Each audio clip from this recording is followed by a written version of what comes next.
नमस्कार बच्चों, आइए परफेक्ट सक्सेस पॉइंट में आपका हार्दिक स्वागत है।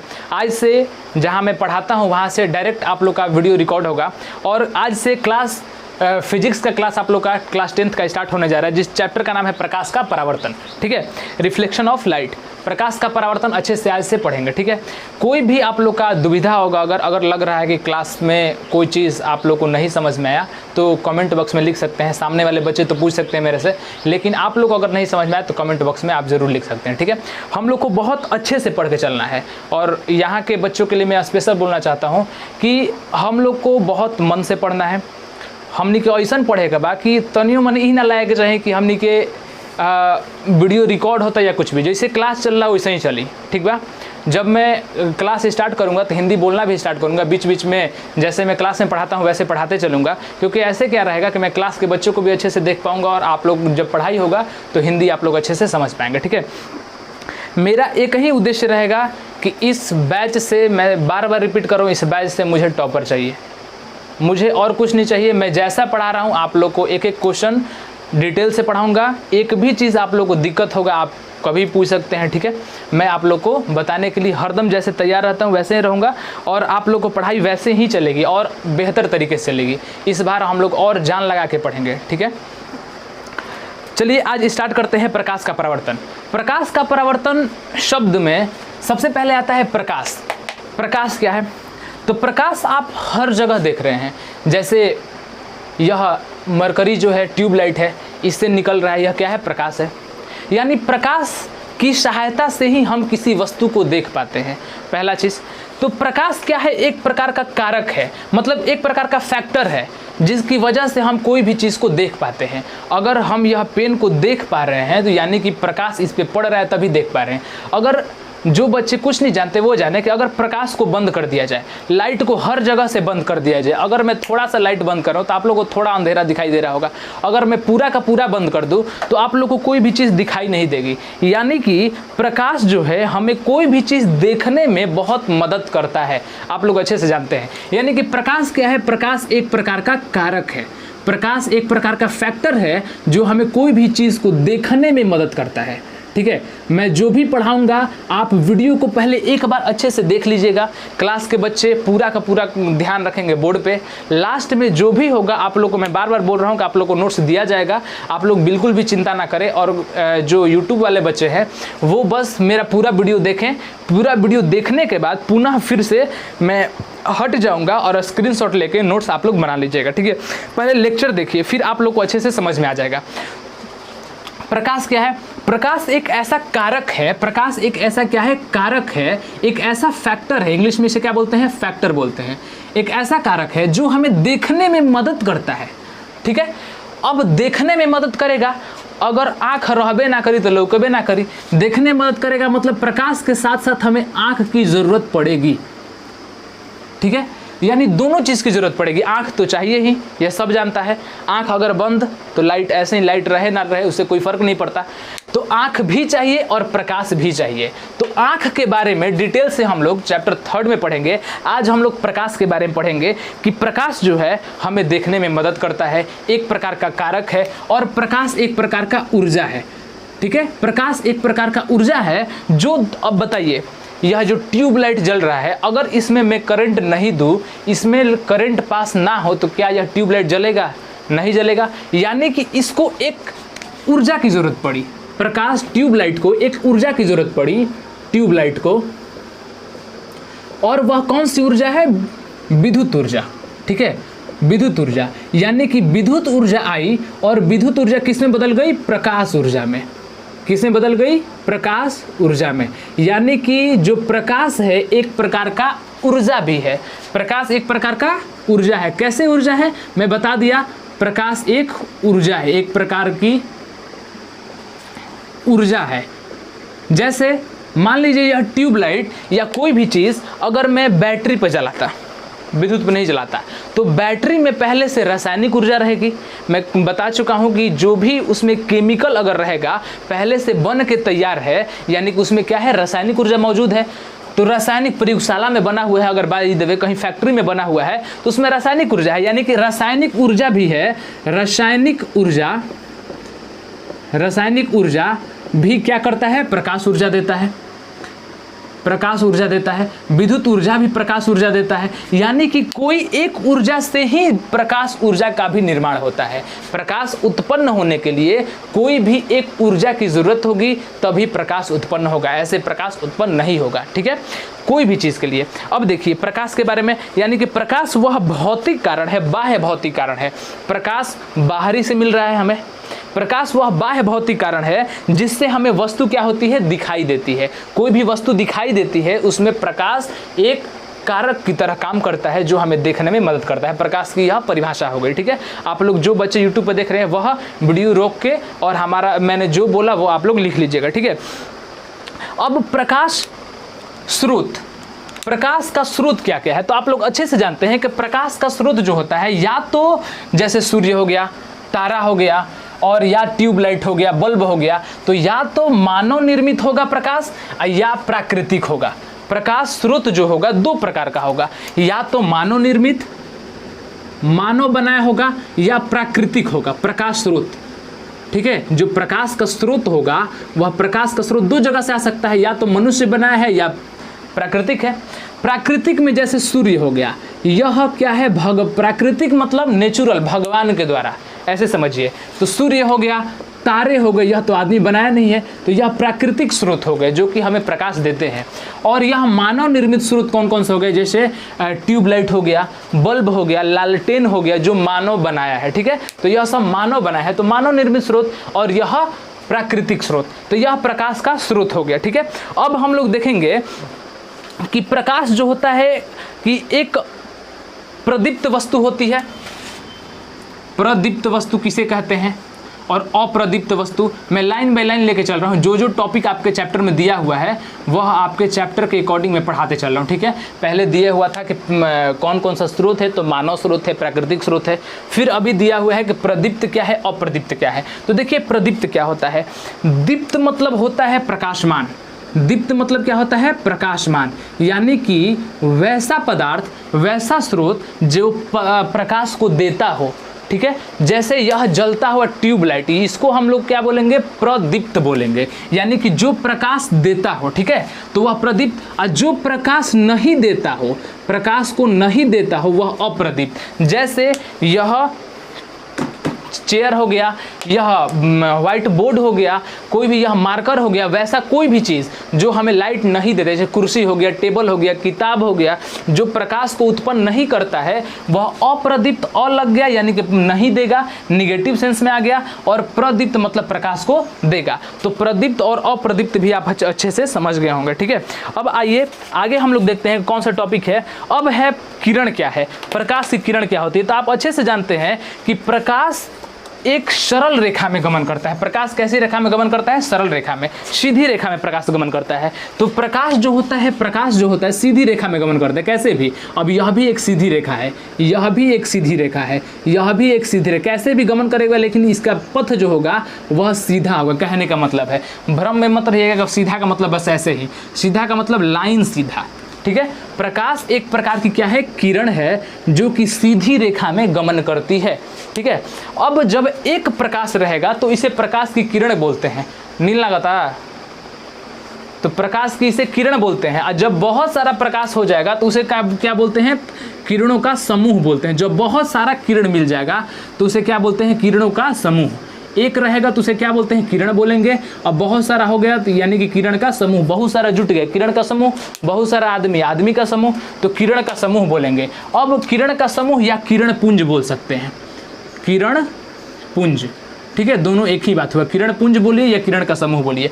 अब किरण पुंज कैसा कैसा हो सकता है आपके दिमाग में आएगा तब तो, सर आपने बनाया कि समानांतर आपने बनाया, तो ऐसे भी तो हो सकता है, यह भी तो हो सकता है, टेढ़ा मेढ़ा, यह भी हो सकता है, यह भी हो सकता है। ठीक है, यानी कि किरण पुंज को हम लोग तीन कैटेगरी में ऐसे बांट सकते हैं कि या तो थोड़ा भी तिरछा जाएगा। देखिए आपके दिमाग में क्या चलेगा कि क्या यही होगा, थोड़ा भी तिरछा जाएगा तो या तो मिलेगा कहीं, या तो समानांतर जाएगा, या तिरछा आएगा तो कहीं से निकलता हुआ दिखेगा। तीन ही कंडीशन हो सकता है, और इसके अलावा कोई भी कंडीशन हो सकता है? इसके अलावा कोई भी कंडीशन नहीं हो सकता। या तो प्रकाश सीधा जाएगा, या थोड़ा भी टेढ़ा होगा तो अनंत पर भी जाके थोड़ा कहीं ना कहीं तो मिलेगा, तो कहीं ना कहीं जाके मिलेगा। तो किरण जो होता है तीन समूह हो सकता है। या तो किरणों का समूह एक बिंदु पर आकर मिलता हो, एक बिंदु पर आकर मिलता हो, ठीक है, या किरण एक दूसरे के समानांतर चलते हो, या जो प्रकाश की किरण है वह एक बिंदु से निकलता हो। जैसे अपसारी, अपसारी देखा तनु, अपसारी एक होता है समानांतर और एक होता है अभिसारी, अभिसारी, ठीक है, अभिसारी किरण पुंज, तीनों का नाम है। मैं डिफिनेशन लिख दूंगा, फिर से अच्छे से साफ करके लिखूंगा, यहाँ पे देख लीजिए, अभी समझाने के लिए लिख रहा हूँ। अभिसारी, समानांतर, अपसारी। अपसारी क्या है? अप मतलब क्या होता है? ऊपर जाना, यानी कि एक बिंदु से निकलकर ऊपर निकलेगा, कहीं भी बाहर की तरफ, एक बिंदु से बाहर फैलेगा तो अपसारी है, ठीक है। तो अपसारी किरण पुंज कैसे, किसे कहेंगे? तो वैसा किरण पुंज जहां प्रकाश की किरणें एक बिंदु से निकलकर निकलती हुई दिखाई दे, मतलब निकलती है या निकलती हुई प्रतीत होती है, यह क्या है? अपसारी। इसका नाम क्या हो गया? अपसारी, ठीक है। क्यों? क्योंकि अप माने क्या होला? ऊपर, तो अप मतलब ऊपर, तो अपसारी किरण पुंज इसे बोलते हैं। समानांतर किरण पुंज, ऐसा किरण पुंज, समानांतर किरण पुंज जिसमें किरणें एक दूसरे के क्या हो? समानांतर हो। समझ में आओ तनु? एक दूसरे के क्या हो? समानांतर हो, समानांतर किरण पुंज। और अभिसारी वैसा किरण पुंज जिसमें किरणें एक बिंदु पर आकर मिलती है, एक बिंदु पर आकर मिलती है। तो मैं अच्छे से साफ करके आपको लिख दे रहा हूँ तीनों पॉइंट कि आप समझिए। देखिए अभी तक मैं क्या बताया कि जो प्रकाश का स्रोत है, मानव स्रोत हो सकता है, प्राकृतिक हो सकता है। मानव में जो मनुष्य बनाया है, प्राकृतिक जो भगवान द्वारा बनाया गया है, सूर्य तारा हो गया, यह सब स्रोत हो गया। प्रदीप्त किसे बोलते हैं? वैसा स्रोत जहाँ जो प्रकाश देता हो, वैसा पदार्थ जो प्रकाश देता हो, तो वह प्रदीप्त पदार्थ हो गया। और अप्रदीप्त वो पदार्थ जो प्रकाश नहीं देता हो, अप्रदीप्त हो गया। जैसे टेबल, कुर्सी, इसमें क्या हो जाएगा? लालटेन, बल्ब, ये सब हो जाएगा, ठीक है। अब तीनों में पढ़ा रहा हूँ, अभिसारी, समानांतर और अपसारी क्या है, ठीक है। आइए तीनों देखते हैं, तीनों क्या है अच्छे से देखते हैं। अब बताइए, चल राहुल बताओ, अपसारी किरण पुंज के एगो एग्जाम्पल।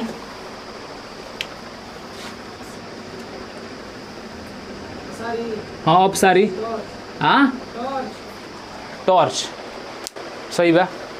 टॉर्च हो कैसन? जो कि एगो बिंदु से चारों ओर फैलत हो, समानांतर वाला ना, जो सीधे रेखा में जाता है का हो जी? टॉर्च।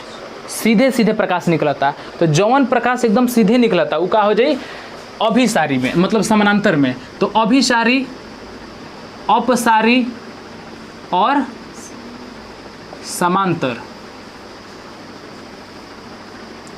अपसारी किरण पुंज, मैंने समानांतर में सबको याद हो गया होगा कि वैसा किरण पुंज जो एक दूसरे, वैसा किरणों का समूह जो एक दूसरे के क्या हो? समांतर हो। नाम में ही दिख रहा है, वैसा किरण पुंज जो एक दूसरे क्या हो? समानांतर हो। वैसा किरण पुंज जो एक बिंदु से निकलता हुआ दिखाई दे, एक बिंदु से, यानी अप माने ऊपर जाए, एगो बिंदु से ऊपर जाए, तो वह किरणों का समूह क्या कहलाएगा? अपसारी।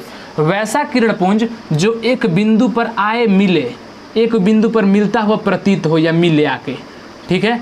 जैसे आप लोगों ने एक लेंस से कागज पर देखा होगा, जो कि लेंस से हम लोग कागज पर, यहाँ लेंस रहता था, एक लेंस रहता था, और एक क्या करते थे, कागज पे हम लोग इसको प्रकाश को देखते थे, यहाँ प्रकाश का बिंदु आ जाता था, यानी कि सभी प्रकाश एक जगह आके इकट्ठा हो जाता था, समझ में। और यहाँ प्रकाश का लाइट पड़ता था यहाँ पे, और कागज जल उठता था, यानी कि यह जो दिखाता था कौन सा किरण पुंज का एग्जाम्पल था? यह अभिसारी था, एक बिंदु पर।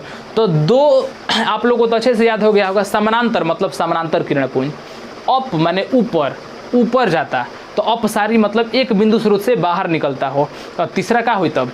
एक बिंदु स्रोत पे मिलता हो, तो अभिसारी। अब बाद में भी इस सब वर्ड का काम है। अगर मैं कभी भी बोलूँगा कि यह दर्पण अभिसारी दर्पण है, यह अपसारी दर्पण है, तो यह समझ जाएगा बाकी अपसारी और अभिसारी क्या है? अपसारी जहाँ एक बिंदु से निकलत हुई, और अभिसारी सूर्य समानांतर में, हाँ, तो सूर्य समानांतर जब अनंत से आती हुई प्रकाश जब आती है तो समानांतर दिखाता है, लेकिन तब प्रकाश का होला एक दूसरे के समानांतर दिखे लागेला। समझ में आता? तो अब अगर एग्जाम्पल मतलब बुक में लिख ले बा कि समानांतर किरण पुंज में सूर्य, तो सूर्य लिख लिया लोगे। जो बुक पढ़े के बाद तो हम लोग के कभी भी जौन एग्जाम्पल दे ले बा बुक पढ़े के बाद सब जो भी चीज़ है वह आप लोग को अच्छे से क्या करना है कि किताब को पढ़ते रहना है और कोई भी डाउट हो उसको क्लियर करते रहना है। मैं समझाने के लिए यहाँ पे लिखा था कि अगर सूर्य से चारों ओर फैल रहा है तो वह एक प्रकार का एग्जाम्पल हो सकता है। समझ में आइल? अब देखो समानांतर अब सारी अभिसारी में केहू को डाउट नहीं है नो। चलो अब देखल जाओ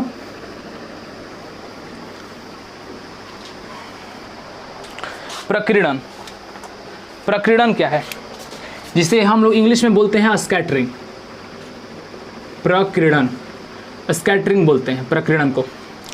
प्रकीर्णन की घटना क्या है, तो जब सूर्य से आती प्रकाश की किरणें जब सूक्ष्म कण पर पड़ती है, जो भी सूर्य से प्रकाश आ रही है, सूर्य से प्रकाश आवता, सूर्य से प्रकाश आ रही है, तो सूर्य से प्रकाश आ रही है, एगो ऐसा रूम बा, एक ऐसा रूम है जिसमें डायरेक्ट सूर्य का प्रकाश नहीं पड़ रहा है। ठीक है, डायरेक्ट सूर्य का प्रकाश नहीं पड़ रहा है, तो यहाँ पे मैं रूम बना, डायरेक्ट सूर्य का प्रकाश नहीं पड़ रहा, लेकिन फिर भी हमें इस रूम के अंदर कोई चीज़ दिखाई देती है। जैसे यहाँ पे बुक रखा हुआ है और कोई आदमी है यहाँ पे, तो उसे यह बुक दिखाई देती है। कैसे? इसी प्रकीर्णन घटना की वजह से क्या होता है कि जब सूर्य का प्रकाश आता है तो वायुमंडल का धूल कण क्या करता है, इसे अवशोषित कर लेता है। जितना भी धूल कण है वायुमंडल में, यह प्रकाश को क्या करेगा, अवशोषित कर लेगा। प्रकाश को क्या करेगा, अवशोषित करेगा, और प्रकाश को अवशोषित करके अपने अंदर प्रकाश को इकट्ठा करेगा और फिर क्या करेगा, उसे फैला देगा। तो सूर्य से आती किरणों को जो धूल के कण है वह अवशोषित करते हैं और पुनः अपने चारों तरफ फैला देते हैं। यही घटना क्या कहलाती है, प्रकीर्णन कहलाती है। प्रकीर्णन बुझाइल, स्कैटरिंग, तो यही घटना क्या कहलाती है, प्रकीर्णन कहलाती है। केहू के कोनो दिक्कत हुई, डाउट हुई तो पूछ सकता वही घड़ी।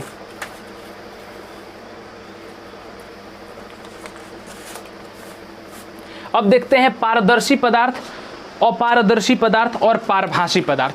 पारदर्शी क्यों बताई हो, पारदर्शी, अपारदर्शी, पारभासी, बोलो जुलिसा। हाँ, पारदर्शी किसे कहते हैं? ऐसा पदार्थ जिसमें सूर्य का प्रकाश आता है।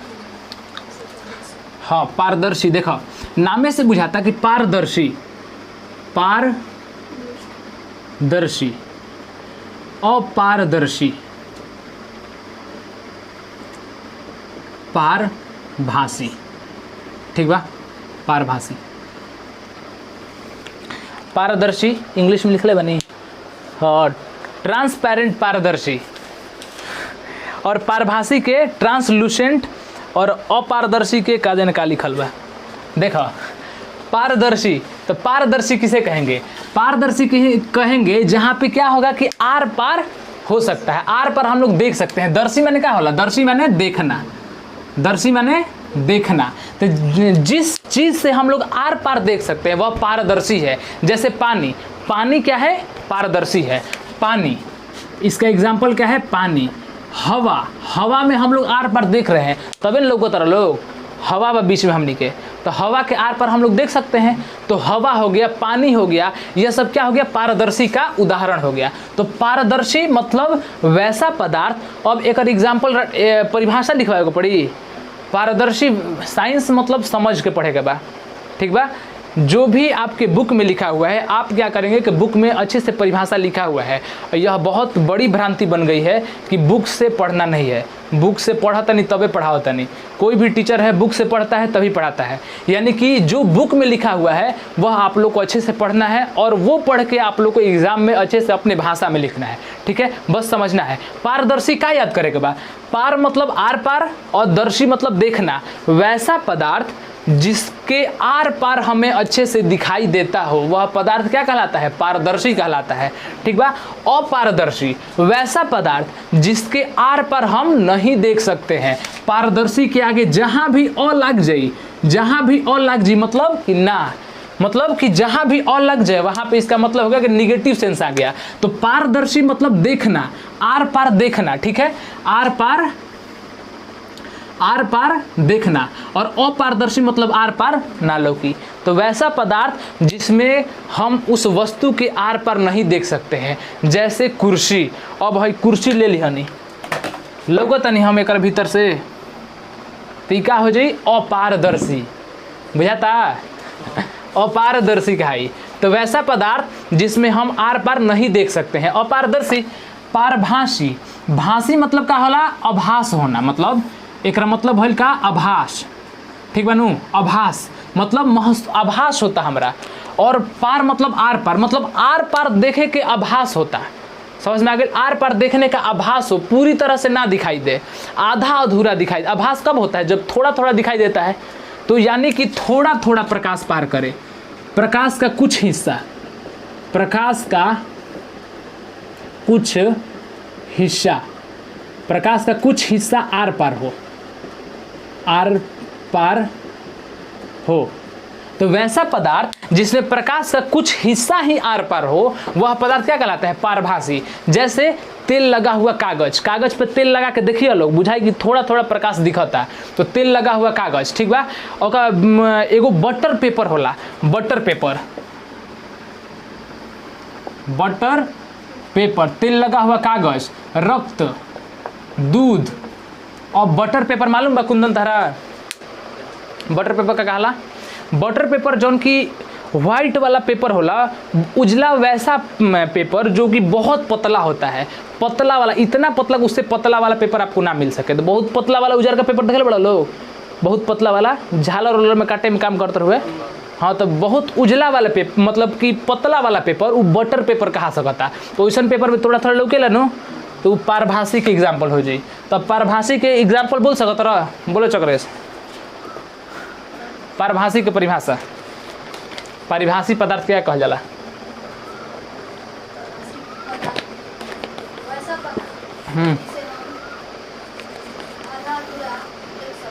जिससे, जिसमें हम आर पार बस थोड़ा सा देख सकते हैं, यानी या ऐसे बोल सकते रहो कि वैसा पदार्थ जिसमें प्रकाश की बहुत कम ही मात्रा आर पार कर सके और उसमें बहुत कम ही मात्रा बाहर दिखाई दे, पूरी तरह से हम ना देख पाए, वह पदार्थ क्या कहलाएगा? पारभासी कहलाएगा, धुंधला दिखाई दे, ठीक बा। अपना भाषा में लिखे के बा, कौनो चीज़ के कौनो एगो परिभाषा ना होला, बस अपना मन में जौन जानता रह ओकरा के अपना भाषा में लिख दे, ठीक बा।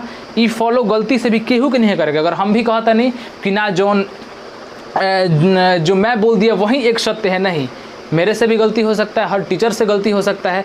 बस आप लोग बुक पढ़ते रहिए, और कहीं भी अगर मैं गलती से गलत पढ़ा दूँ तो आप वो लोग उसे सुधार करें और बताएं। जैसे अपारदर्शी में लकड़ी हो गई, लोहा हो गई, पत्थर हो गई, पैंट, अलकतरा, मोटा गत्ता, धातु की प्लेट, इस सब का हटे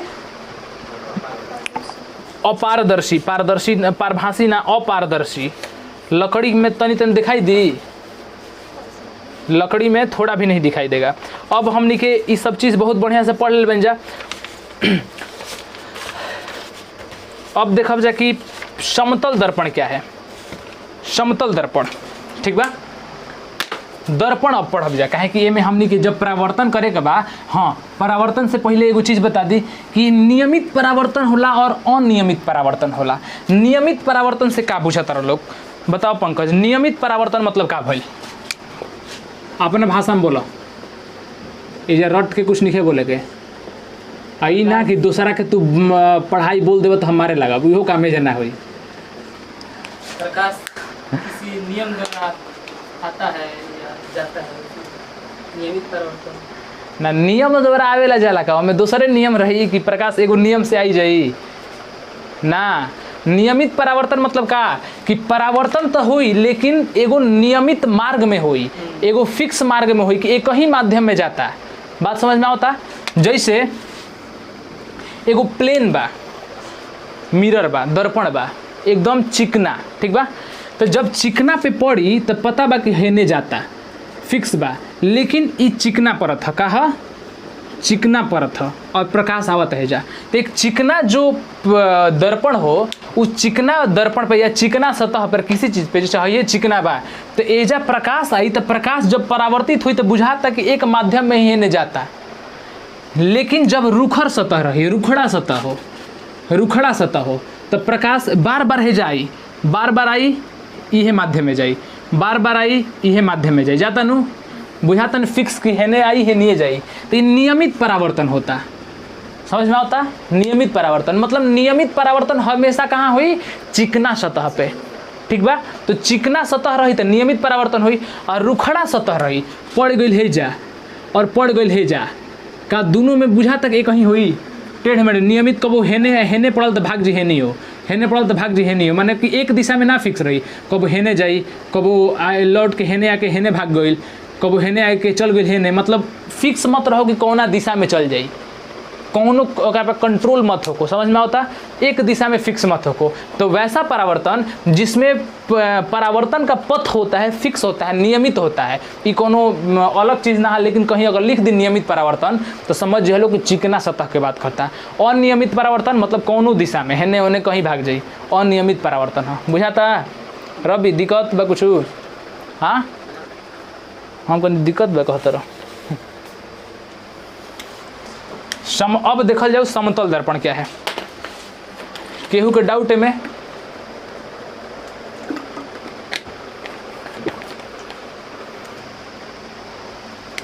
आइए देखते हैं समतल दर्पण, दर्पण के बारे में, ठीक है। तो दर्पण के बारे में हम लोग पढ़ेंगे। दर्पण दो प्रकार का, एक समतल दर्पण होता है, मतलब ऐसा दर्पण या तो सीधा हो।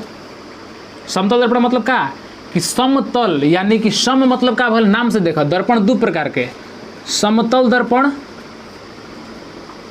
और या गोलीय दर्पण। गोलीय दर्पण, ठीक बा। समतल दर्पण मतलब कि जिसका तल समान हो, जैसे हई बोर्ड का बाटे समतल, यानी यह बोर्ड क्या है? समतल है, समान। सम मतलब समान, तल मतलब तल हो, जिसका सभी तल समान हो, ई ना कि रुखरा हो, टेढ़ मेढ़ हो, उका कहा जी गोलीय में आ जी। मतलब जिसका थोड़ा भी टेढ़ा मेढ़ा हो वह किस में आ जाएगा? गोलीय में आ जाएगा। यानी थोड़ा यह जो दर्पण है यानी कि बाहर से पेंट रहेगा। दर्पण में क्या होगा कि एक सतह पेंट रहेगा हरदम, एक सतह पेंट को किताब में क्या लिखा जा रहा है? कलई, देख लो लोग, ई ना कि कलाई, कलई। तो किताब में हम लोग बोलते हैं इसे कलई करना, यानी कि कभी भी बोलेगा कि दर्पण कैसे बनेगा, तो समतल दर्पण कोई भी शीशा को जब पीछे से हम लोग अच्छे से कलई कर देंगे, पेंट कर देंगे, तब जाके क्या होगा? एक दर्पण का निर्माण होगा। और जैसे समतल दर्पण, यह समतल दर्पण है, मान लीजिए यह समतल दर्पण है। अब पीछे से इसको क्या करेंगे? पेंट। और जहाँ भी ऐसा फिगर में बना दूँ, जहाँ भी हम ऐसा बननी या किताब में कहीं भी ऐसा लिखा हुआ है तो समझ जाइएगा कि यह क्या है? पेंट का चित्र है। समझ में आ गया कि ऐसा क्या होता है? पेंट का। यहाँ बना दिया, इसका मतलब कि पीछे से क्या किया हुआ है? पेंट, यानी कलई किया हुआ है। और पेंट किया हुआ कैसे रहता है? पहले क्या रहता है? चांदी का परत रहता है, रजतीत उसको बोला जाता है। क्या बोला जाता है? रजतीत। रजत माने क्या होला? चांदी। रजत माने क्या होला? ये सब चीज समझा चलो लोग। रजत माने चांदी, तो रजतीत लिख दी, यानी कि चांदी के परत चढ़ावल बा। तो सबसे पहले कभी भी एक शीशा लिहल होगा, शीशा लेके ओकर जौन पेंट बा, लाल जो पेंट है लाल वाला या कोई भी पेंट, उसको क्या जब आप लोग खरोचेंगे, मतलब खोर देवा लोग, तो क्या हो जो? चांदी लौकी। बात सही बा नु? मतलब उजला उजला कुछ दिखाई देगा, देखिएगा वह क्या है? चांदी का परत होता है, यानी कि रजतीत होता है। और इसके ऊपर गाढ़ा रंग का पेंट होता है। इसके ऊपर क्या होता है? गाढ़ा रंग का पेंट। और गाढ़ा रंग का पेंट में अधिकतर कौन यूज कर जाला? लाल। समझ में आ गई? अधिकतर कौन होला? लाल। लाल का है कि गाढ़ा होला, ठीक बा। आगे पढ़ाई तरंग दर, इस सब के बारे में। तो कोई भी दर्पण के पीछे रजतीत की अगर लिख दिया जाए तो समझ जाएगा कि चांदी का बात कर रहा है, चांदी का परत हो गया है। और बोल दे कि कलई मतलब पेंट, और कौन सा रंग से? कोई भी गाढ़ा रंग। और अधिकतर गाढ़ा रंग में कौन सा प्रयुक्त होता है? लाल। समझ में आ गया? अब देखिए, तो यह समतल दर्पण हो गया, मतलब वैसा दर्पण जिसका तल क्या हो? समान हो। गोलीय दर्पण, यानी कि नाम से ही है गोलीय, यानी कि वैसा दर्पण जो कि गोल हो, ठीक है? वैसा दर्पण जो कि गोल हो। जैसे मोटरसाइकिल में आप लोग देखे होंगे जो साइड मिरर साइड में जो लगा रहेला शीशा, तो साइड मिरर क्या होता है कि जब आप लोग अच्छे से देखेंगे तो वह गोल टाइप का होता है, तो वह क्या होता है, गोलीय दर्पण होता है। तो गोलीय दर्पण, अब गोलीय दर्पण कैसा भी हो सकता है, या तो वैसा गोलीय दर्पण होगा जैसे यह गोल है, वैसा गोलीय दर्पण होगा जो अंदर से पेंट किया होगा, या तो बाहर से। दो टाइप का हो सकता है। तो गोलीय दर्पण भी दो टाइप का, जो अंदर से पेंट किया होगा, जैसे ये अंदर से पेंट किया हुआ है, तो जब अंदर से पेंट किया हुआ है तो परावर्तक सतह इसका उभरा है कि धंसा है, परावर्तक सतह उभरा है। तो परावर्तक सतह क्या है, उभरा है। जब बोला तनी तो क्लास से आवाजों आवे के चाहिए। परावर्तक सतह क्या है, उभरा है। तो जब परावर्तक सतह उभरा रहेगा तो उसको क्या बोलेंगे, उत्तल दर्पण। उ माने उभरा, उससे क्या हुई, उत्तल। तो उत्तल दर्पण समझ में होता, तो उत्तल दर्पण। तो वैसा गोलीय दर्पण जिसका परावर्तक सतह क्या होता है, उभरा रहता है, उठा रहता है, और उससे बुझा जी उत्तल दर्पण। तो उत्तल दर्पण में क्या होला, उभरा रहेला परावर्तक सतह। कोनो दिक्कत, क्वेश्चन ऐसे पूछ देगा कि उत्तल दर्पण में जो रजतीत किया हुआ भाग है वह धंसा वाला होगा कि उभरा रहेगा, बताओ पंकज। क्वेश्चन ध्यान से, उत्तल दर्पण में रजतीत किया हुआ भाग धंसा वाला होता है कि उभरा रहता है, सोच लो। धसा हुआ काहे कि जब अगर कहीं रजतीत यानी पेंट, तो उत्तल दर्पण यानी परावर्तक बाहर वाला, तो पेंट कौन वाला, अंदर वाला।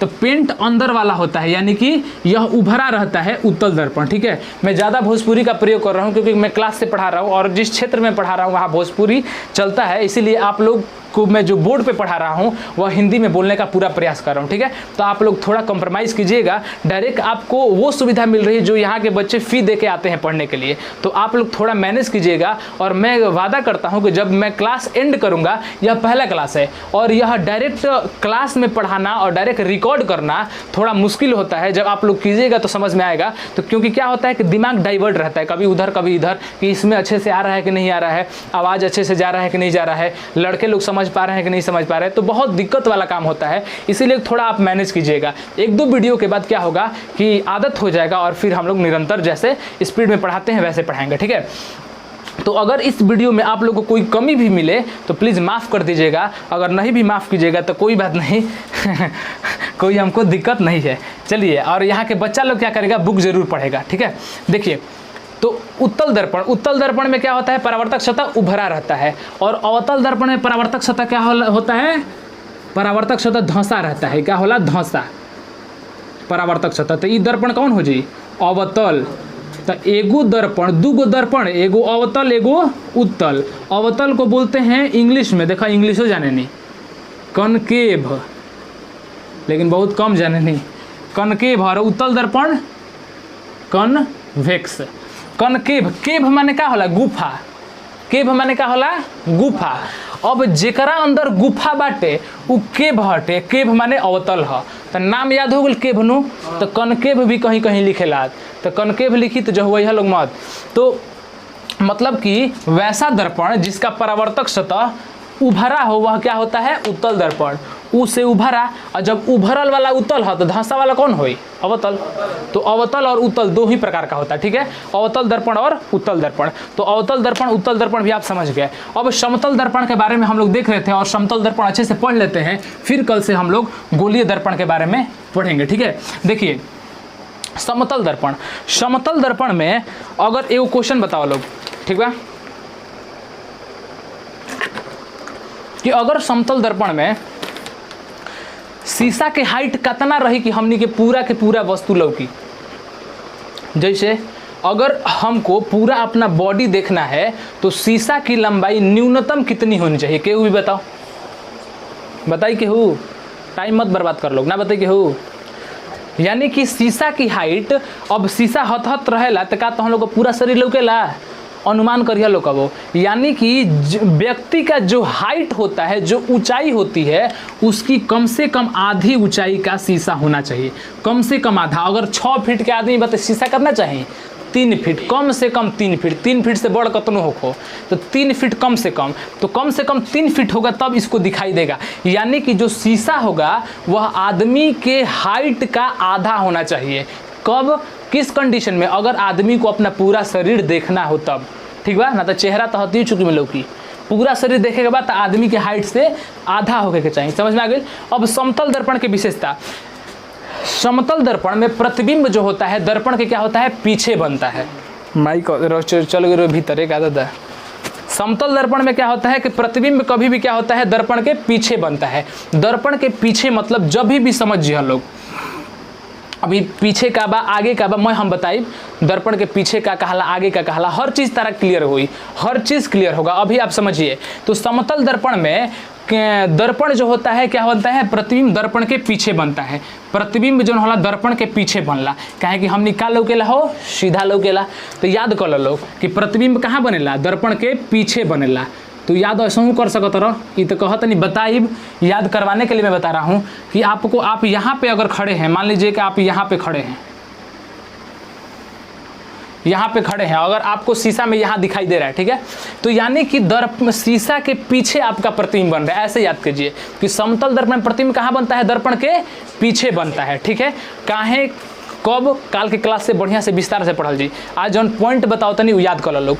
पीछे बनता है, प्रतिबिंब का आकार वस्तु के आकार के बराबर होता है। जब भी हम शीशा में देखते हैं तो शीशा छोटा हो या बड़ा हो, जो आकार होगा वह हमें आकार, अब ऐसा तो होला ना कि हम हमार हाइट हतना बा और हम शीशा में हती चुकी लोग समतल में, यानी कि जो हमारा ऊंचाई होता है हमें प्रतिबिंब में भी उतना ही ऊंचाई दिखाई देता है, मतलब दर्पण में भी प्रतिबिंब की ऊंचाई वस्तु की ऊंचाई की बराबर होती है। तो पहला कंडीशन, प्रतिबिंब कहाँ बनेगा, समतल में प्रतिबिंब कहाँ बनेगा, दर्पण के पीछे, दर्पण के पीछे।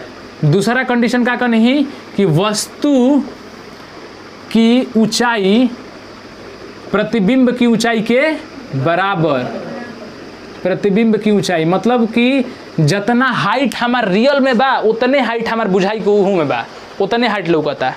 समझ में आ गई, वस्तु की ऊंचाई के बराबर। अब तीसरा कंडीशन, प्रतिबिंब वस्तु की अपेक्षा सीधा बनता है।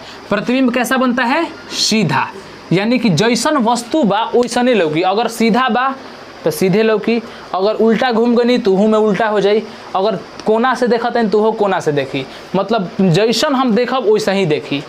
समझ में आ गई, इहे का कहल जाला सीधा। और उल्टा मतलब अगर सोच देखत हैं तो मुड़ी टेढ़ हो गई बा, नीचे हो गई बा मुड़ी, उल्टा कहला। तो सीधा और उल्टा आप लोग समझ गए। तो प्रतिबिंब जब भी होता है क्या बनता है, सीधा। समझ में आ गया। तीसरा पॉइंट, अगला पॉइंट कि पार्श्विक रूप से उल्टा होता है।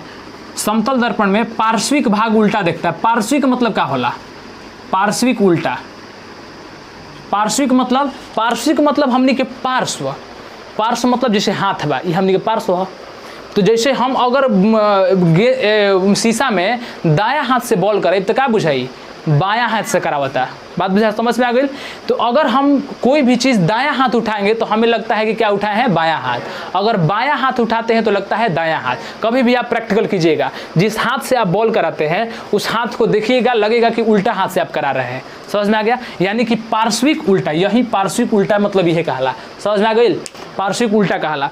अगला कि प्रतिबिंब आभासी होता है। जब भी प्रतिबिंब सीधा होगा तो याद कर लिया लोग, अगर क्या कहल जाला, आभासी या काल्पनिक। आभासी के ही का कहल जाला, काल्पनिक। हम जौन भी वर्ड बोलते नहीं आगे काम है ये पूछब, सीधा मतलब का होला, आभासी। कभी भी अगर कह देनी कि प्रतिबिंब सीधा बनता तो तारा का कहे के बा कि प्रतिबिंब रियल ना है, काल्पनिक है, आभासी है। समझ में आ गई। अगर रियल रहेगा तो प्रतिबिंब कैसा बनेगा, उल्टा बनेगा। जब भी प्रतिबिंब वास्तविक बनेगा तो उल्टा बनेगा। अगर प्रतिबिंब सीधा है तो कैसा है, आभासी है, काल्पनिक है। समझ में आ गया। तो जहां भी आभासी लिख दे सीधा, और जहां भी सीधा लिख दे इसका मतलब आभासी। समझ में आ गया।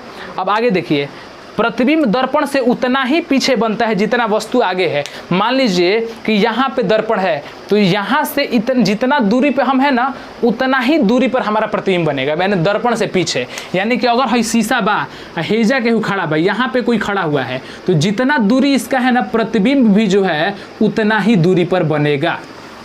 हम जैसे जैसे पीछे जाएंगे, जैसे अगर शीशा यहाँ लगा हुआ है, हम आगे जाएंगे तो प्रतिबिंब भी आगे आएगा और पीछे जाएंगे तो प्रतिबिंब भी पीछे जाएगा। यानी कि जो वस्तु की दर्पण से दूरी है, प्रतिबिंब की दूरी भी दर्पण से उतनी ही रहेगी। समझ में आ गई, कोनो डाउट में, वही दूरी रहेगी। अब बस समतल दर्पण के बारे में अपने पढ़े कर हुए। और वस्तु दूरी बराबर प्रतिबिंब दूरी जितना होता है, अर्थात जितना वस्तु बता देनी। तो समतल दर्पण में केहू के डाउट बा हो? समतल दर्पण में प्रतिबिंब कैसन बनेला? वास्तविक की आभासी? आभासी। समतल दर्पण में प्रतिबिंब दर्पण से पीछे बनता है कि आगे?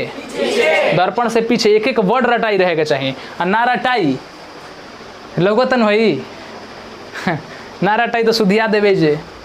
तो दर्पण से पीछे बनता है, याद रखिए सन।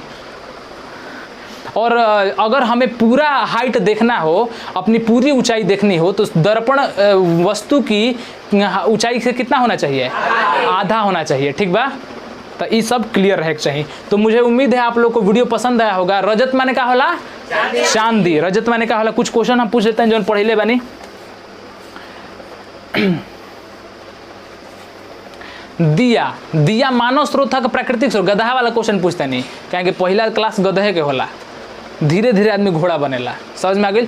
तो दिया जो होला प्राकृतिक स्रोत है कि मानव स्रोत? मानव निर्मित है कि प्राकृतिक है? मानव निर्मित। इहू में डाउट नहीं है नो? तो मानव निर्मित और प्राकृतिक में तक बुझा जाई। पूछे के उद्देश्य ये रहे कि दिमाग क्लिक करता कि ना। और आगे वाला कि प्रकाश ऊर्जा, प्रकाश की ऊर्जा कहल जाला कि ना? प्रकाश एक प्रकार की ऊर्जा है कि नहीं है? प्रकाश एक प्रकार की ऊर्जा है। यानी कि प्रकाश जब भी उत्पन्न होगी कोई एक ऊर्जा से दूसरी ऊर्जा में बदल करके, जैसे यह ट्यूबलाइट जल रहा है, कौना ऊर्जा से कौन? चुप, हम जगह पूछे हुए बताइए, विशाल बताओ। यह ट्यूबलाइट जो जल रहा है इसको कौन सी ऊर्जा मिली कि यह प्रकाश ऊर्जा में बदल गया? विद्युत ऊर्जा। यानी विद्युत ऊर्जा से प्रकाश ऊर्जा में। अगर बैटरी से कौन चीज चलता तो कौन ऊर्जा मिलेला ओकरा के? रासायनिक ऊर्जा। समझ में आ गई? हर चीज ऊर्जा में ही कन्वर्ट होला। हम बोला तनी जैसे हमारा अंदर एनर्जी बा, जौन भी खैले बनी, एनर्जी कभी भी नाश नहीं होता है। आगे पढ़वा लोग, एनर्जी का कभी भी नाश नहीं होता है। ऊर्जा कभी भी, ऊर्जा का क्षरण नहीं होता है। 9th में पढ़ले बड़ा लोग नो, ऊर्जा का नाश नहीं होता है। ऊर्जा एक रूप से दूसरे रूप में बदल सकती है लेकिन नाश नहीं होगी। जैसे हमारा अंदर जवन ऊर्जा बा अभी धीरे धीरे बुझाता कि अब ऊर्जा खत्म होता, कहाँ है? काहे कि कोना में निकलता ही बोला तनी वो में। समझ में आ गई? ध्वनि ऊर्जा में हमारा निकल गई। तो एक ऊर्जा से दूसरी ऊर्जा में बदल जाती है, ऊर्जा का नाश नहीं होता है। क्लियर बा? तो मुझे उम्मीद है कि आप लोग को अच्छे से समझ में आया होगा। फिर कल की क्लास में हम लोग मिलते हैं। चलिए कल मिलते हैं।